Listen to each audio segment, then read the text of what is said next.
تمہاری ماں طوائف تھی، تم بھی کوٹھے پہ بیٹھو گی، پھوپھو نے نفرت سے کہتے منہ کے ساتھ میری آنکھوں پر بھی پٹی باندھ دی اور پھر 5 لاکھ کے عوض مجھے کوٹھے پہ بیچ دیا۔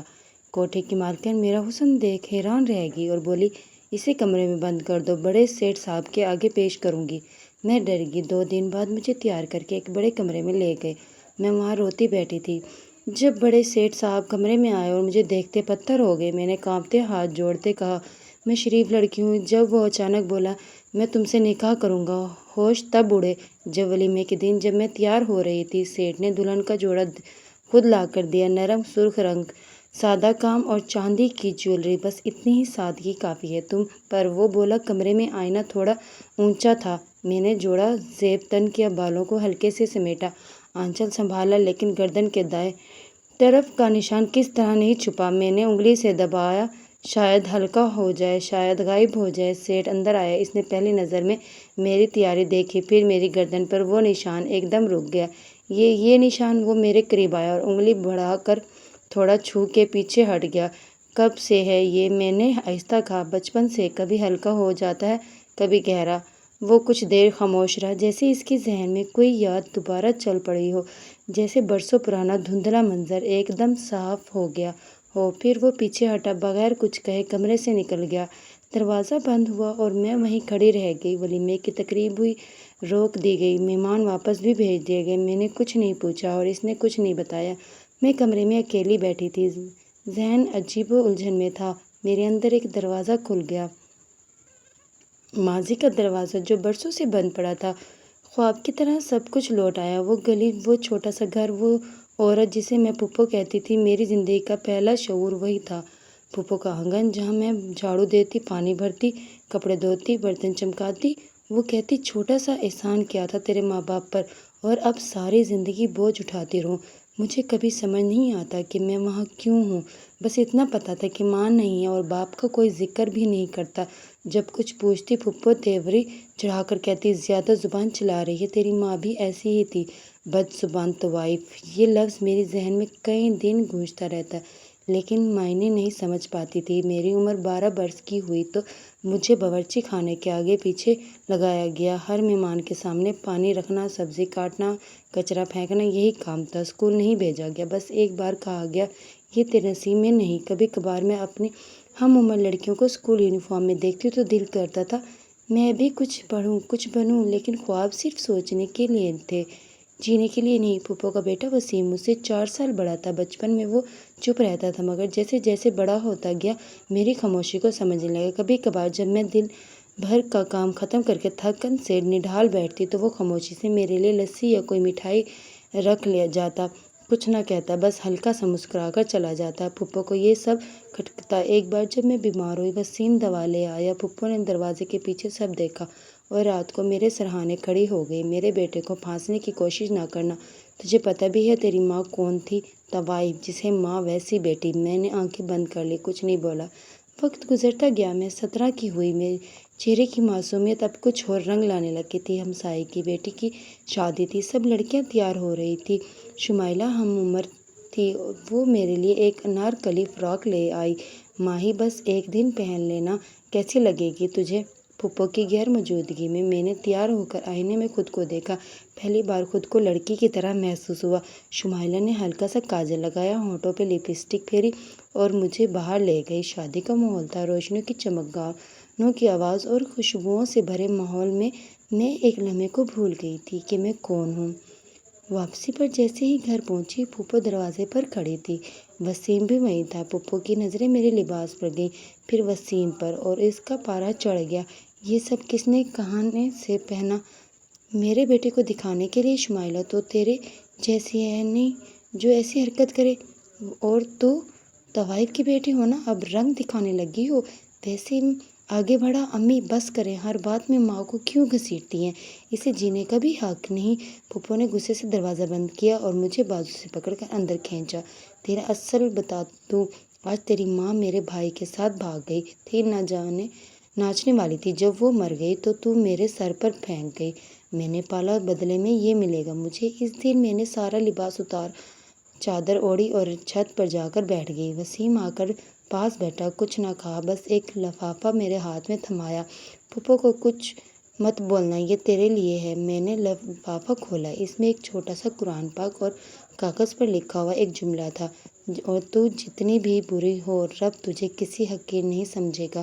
اس جملے نے پہلی بار میرے اندر روشنی پیدا کی تھی، لیکن یہ روشنی درپا نہیں تھی۔ وسیم نے پڑھائی کی بات کی، کہا امی کو مناؤں گا تو آگے بڑھ سکتی ہے، لیکن پھپھو نے کان لگا دیے تھے۔ اسی رات مجھے ایک اور بات سنائی گئی، ایک بوڑھا ہے، دبئی میں رہتا ہے، اچھا خاصا پیسہ دے رہا ہے، تیری شادی کروا دوں گی، کیا کرے گی یہاں رہ کر؟ وسیم نے سنا تو گھر میں کہرام مچ گیا۔ امی ایسا نہیں ہونے دوں گا، اگر شادی کرنی ہے تو میں کروں گا۔ پھپھو جیسے دھک اٹھی، میرے جیتے جی ایسا نہیں ہوگا۔ اور وہ رات ایک جنگ کی بنیاد بن گئی جس کا انجام میں نہ جانتی تھی، اور شاید پھپھو بھی نہیں۔ اس رات وسیم کی آواز بھی ابھی تک کانوں میں گونج رہی تھی، اگر شادی کرنی ہے تو میں کروں گا۔ پھپھو نے دروازہ زور سے بند کیا تھا۔ گھر کے ہر کونے میں تناؤ پھیلا ہوا تھا، جیسے دیواروں کو بھی خبر ہو گئی ہو کہ اب کچھ بدلے گا۔ مجھے سمجھ نہیں آ رہا تھا خوشی مناؤں یا ڈر جاؤں۔ وسیم نے پہلی بار سامنے آ کر میرے لیے بول دیا تھا، یہ معمولی بات نہیں تھی۔ اگلی صبح جب کچن میں دودھ چڑھا رہی تھی، وسیم خاموشی سے پیچھے آیا، آہستہ سے ایک لفافہ میرے سامنے رکھا اور کہا، یہ کچھ پرانے کپڑے ہیں، آج کل کے نہیں، لیکن تمہارے لیے بہتر ہوں گے ان پھٹے پرانے سے۔ میں نے لفافہ لیا، لب ہلائے بغیر وہ سمجھ گیا میرا شکریہ کہنا خاموشی میں چھپا ہے۔ پھپھو نے شاید دور سے سب دیکھ لیا تھا۔ اس دن چائے کی پیالی مجھے دیتے ہوئے جلتے لہجے میں بولی، اب تجھے میٹھے کپڑے بھی ملنے لگے، پھانس لیا نا میرے لڑکے کو۔ جب میں چپ رہی ہمیشہ کی طرح، وسیم آہستہ آہستہ کھانے کی چیزیں بھی لانے لگا، کبھی رس، کبھی دہی، کبھی کوئی مہنگی بسکٹ کے ڈبیاں۔ خود کچھ نہ کھاتا، بس رات کو میرے کمرے کے باہر رکھ دیتا۔ ایک شام میں صحن میں کپڑے دھو رہی تھی، ہاتھ صابن سے سفید ہو چکے تھے۔ وسیم آیا، نیچے بیٹھ گیا اور کہنے لگا، ماہی تمہاری انگلیاں بہت نازک ہیں، یہ کام تمہارے لیے نہیں ہے۔ میں نے سوالیہ نظروں سے دیکھا، تو پھر کون کرے گا؟ میری امی کو منانے کی کوشش کر رہا ہوں، اگر مان گئی تو تمہیں پڑھنے دوں گا۔ میں نے تھوڑا سا مسکرا کر سر جھکا دیا۔ وسیم کی یہ ہمدردی گھر کے اندر ایک زہر بننے لگی تھی۔ پھپھو کی آنکھوں میں ایک الگ قسم کا غصہ اتر آیا تھا، اب وہ مجھ سے پہلے سے زیادہ کام کرواتی۔ آواز اونچی ہو گئی تھی۔ ایک دوپہر جب مہمان آئے، پھپھو نے سب کے سامنے مجھے آواز دے کر کہا، ماہی وہ دوپٹہ لانا، وہی جو وسیم نے دیا تھا؟ ہاں وہی جو تجھے فری میں ملا تھا۔ مہمان چونک گئے، میں نظریں جھکا کر کمرے میں چلی گئی۔ وہ جان بوجھ کر سب کے سامنے بات کرتی تاکہ میری عزت گھٹ جائے۔ ایک دن میں نے کمرے میں وسیم کو خط لکھتے ہوئے پایا، اس نے جلدی سے چھپا لیا۔ میں نے کہا، کیسے لکھ رہے ہو؟ امی کو دل کی باتیں زبانی نہیں کہہ جا سکتی، اسی لیے خط میں لکھ رہا ہوں، شاید پڑھ کر کچھ بدلے۔ پھپھو کو جب پتہ چلا تو وہ غصے سے آگ بگولا ہو گئی۔ وسیم کو سامنے بلا کر کہا، کیا بدنامی کرواؤ گے؟ لوگوں کو کیا کہوں گی؟ طوائف کی بیٹی کو بیوی بنا رہے ہو؟ وسیم کا لہجہ ٹھنڈا مگر پکا تھا۔ امی اس نے میرے لیے کچھ نہیں کیا، بس وہ کیا جو سہتی رہی، جسے تم بوجھ سمجھتے ہو، شاید وہی میرے لیے دعا ہے۔ پھپھو نے مجھے کمرے میں بلا کر دروازہ بند کیا، ہاتھ میں وسیم کا وہی خط تھا۔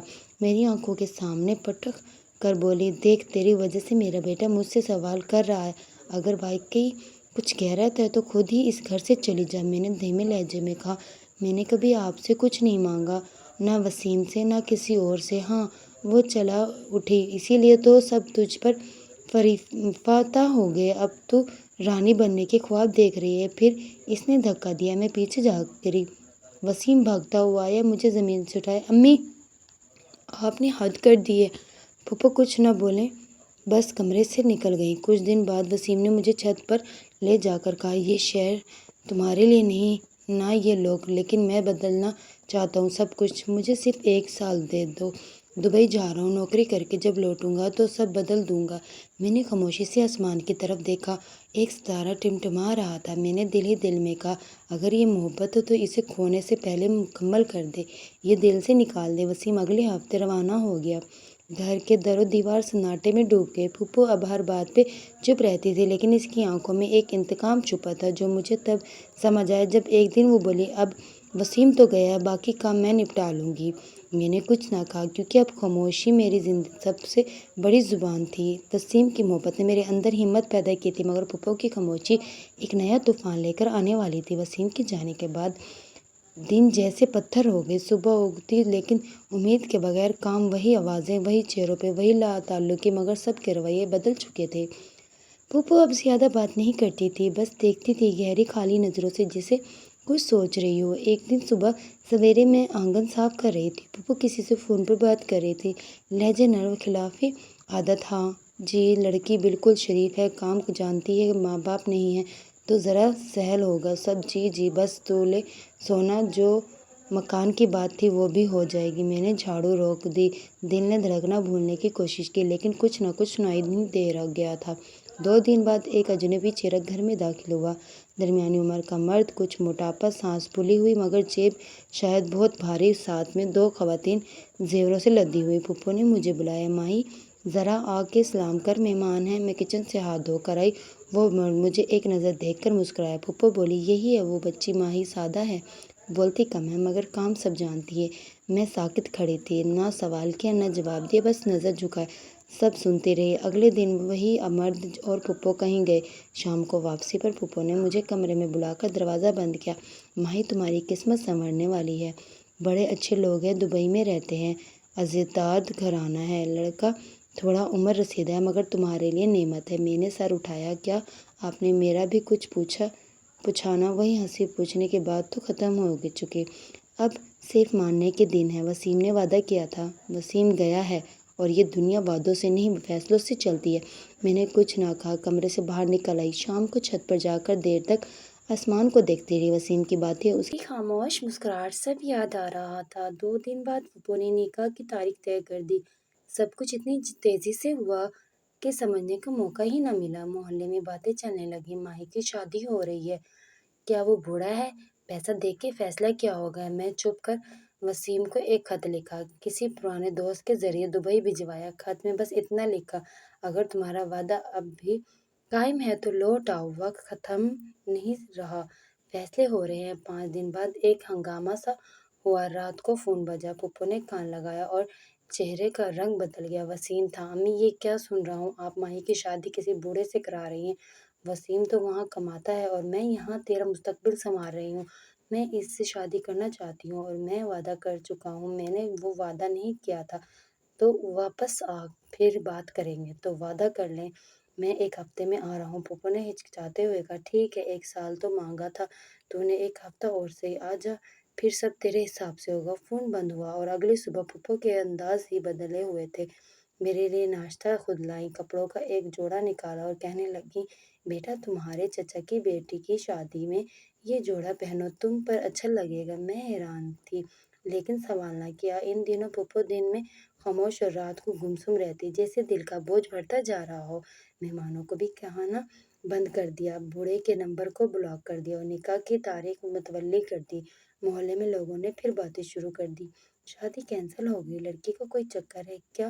لیکن پھوپھو نے سب کو چپ کرا دیا۔ 2 دن بعد وسیم کی واپسی ہوئی، سامان کا بیگ ہاتھ میں اور نظر میں سوال۔ مجھے دیکھا، کچھ کہے بغیر ماں کے پاس گیا، امی نکاح کب کرنا ہے؟ پھوپھو نے آہستہ سے کہا، پہلے تجھے دیکھ لوں تو ٹھیک ہے نا، دبئی کا کام کیسا چل رہا ہے؟ ٹھیک چل رہا ہے، لیکن ماہی کو لے جانا ہے، اب دیر نہیں کرنی، ٹھیک ہے کچھ دن رک، میں مولوی صاحب سے بات کرتی ہوں۔ اور پہلی بار پھوپھو نے وعدہ ایسے کیا جیسے دل سے کیا ہو، لیکن میں جانتی تھی ہر وعدہ صرف وقت مانگتا ہے، یقین نہیں، اور میری قسمت وہ تو شاید کسی اور زبان میں لکھی گئی تھی۔ وسیم کی واپسی کے صرف 7 دن گزرے تھے کہ پھوپھو نے ایک صبح اعلان کر دیا، وسیم بیٹا تمہیں دوبارہ دبئی جانا ہوگا، ابھی نکاح مت کرو، پہلے اپنا سیٹ اپ مضبوط کرو، پھر دھوم دھام سے شادی ہوگی۔ وسیم نے حیرت سے ماں کو دیکھا، امی میں ابھی آیا ہوں، ہاں لیکن تم نے کہا تھا کہ کچھ پیسہ جوڑنا ہے، مکان لینا ہے، سب سیٹ کرنا ہے، ابھی نکاح کر لیا تو سارا بوجھ تم پر آ جائے گا، میں چاہتی ہوں تم آرام سے سب کچھ کرو۔ 1 سال، بس 1 سال، میں نے دروازے کے پیچھے سے سنا۔ دل نے وسیم کی طرف جھکنے کی کوشش کی لیکن دماغ نے آواز دی، یہ وہی وعدے ہیں جو لوگ وقت خریدنے کے لیے کرتے ہیں۔ وسیم نے اگلے دن ماں کی بات مان لی، جانے سے پہلے مجھ سے صرف ایک بار ملا چھت پر شام کے وقت، ماہی اگر امی یہ کہہ رہی ہے تو شاید بہتر سوچ رہی ہوں گی، تم میرا انتظار کرنا، 1 سال میں آ جاؤں گا، پھر کوئی روک نہ ہوگی۔ میں نے صرف اتنا کہا، اس بار تم صرف وعدہ نہیں کرنا، نبھانا بھی۔ اس نے سر ہلایا۔ اگلی صبح وہ دوبارہ روانہ ہو گیا۔ وسیم کے جانے کے بعد پھوپھو پھر وہی عورت بن گئی جو پہلے تھی، لہجہ سخت، چہرہ بے رنگ، رنگوں